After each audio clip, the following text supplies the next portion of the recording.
call the alt-left is the same as neo-Nazis? Those people, all of those people, excuse me, I've condemned neo-Nazis. I've condemned many different groups, but not all of those people were neo-Nazis, believe me. Not all of those people were white supremacists by any stretch. Those people were also there because they wanted to protest the taking down of a statue, Robert E. Lee. So, excuse me, and you take a look at some of the groups and you see, and you know it if you were honest reporters, which in many cases you're not, but many of those people were there to protest the taking down of the statue of Robert E. Lee. So, this week it's Robert E. Lee.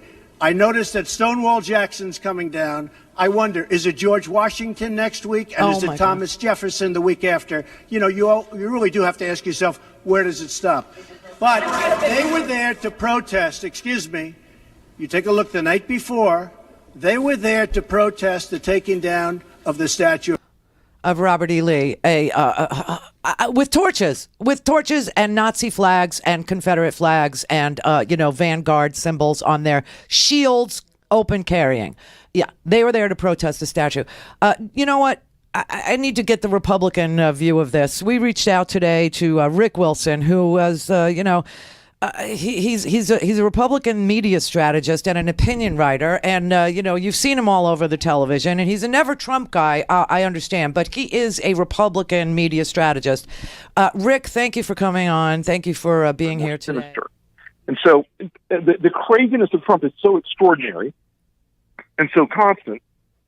The Democrats don't have to remind everybody how crazy he is every day. They just have to go after the things he's doing that are causing harm to Americans. Well, and the lack of his ability to keep any promises, etc. But he is a Republican president. While I believe he has no beliefs, okay, I don't think he believes anything. I don't think. Oh no, he's completely transactional and completely divorced from any. He knows nothing and feels nothing about politics. But he ran as a Republican, and he got the Republican nomination, and he is a Republican president. And I don't see the Republicans standing up to him and saying, we see he's gone. I mean, how could the Republicans have a problem denouncing fascism? How could they possibly have a problem with it? Here's the thing. A lot of them did come out and denounce these rallies this weekend, but the problem they've got is that the leader of the party is the president. The man at the top of the pyramid of the Republican Party is the president. And Rick, unless they hold him to account, then it's time. Then it's time for the Republican Party to become the know-nothings and just go into the dustbin of history.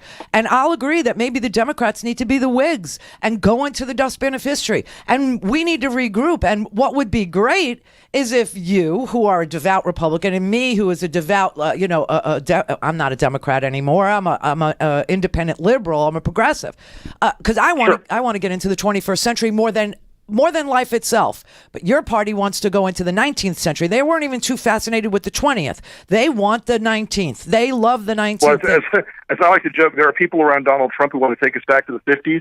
Unfortunately, it's the 1850s. Exactly. It truly is. I mean, I think I told that joke. I think I actually wrote that joke. But okay. Yeah. But anyway, it's time for decent people to work together. I would love for you to teach me media strategies that you know, and I would love for you to teach me a little bit of the dirty tricks because I don't know them. and I would love to work together because this has got to end. This is like the strange thing about the last year for me is, although I'm an apostate in the Republican Party now, are you? I have met a lot of people have very. Have very much sought to make sure that anybody who is anti-Trump doesn't work in this town again, as they say. Oh well, you know what? I take my I took my stand. I'm responsible for my stand, and at the end of the day, my long bet on the fact that Trumpism will end up being seen as a historical poison, I still think my bet holds up. But but the interesting thing is, I've talked to so many folks in the left, right, and center, and the presence of good ideas outside of this partisan screaming match we've been having for the last 50 years, it's been an eye-opener for me. And I have seen even on, like I said, even folks on the left that I've sat and talked with, there's a lot more there in terms of a belief in how government should function. Not.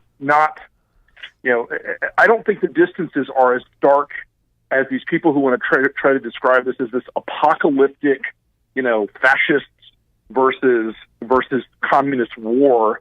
That's out there as a sort of construct they use to describe where we're at right now. I don't think their construct is accurate. Well, and I think there's a lot of center and even stuff on the edges that is a lot more comfortable for folks than we've had in the two-party system. We may end up with 4 parties. We may end up with a progressive party, a Democratic party, a Republican party, Trump, and a sort of center-right, libertarian-inflected party that's about personal liberty and individual responsibility and whatnot. But nobody will get 270. Nobody will get 270. I know.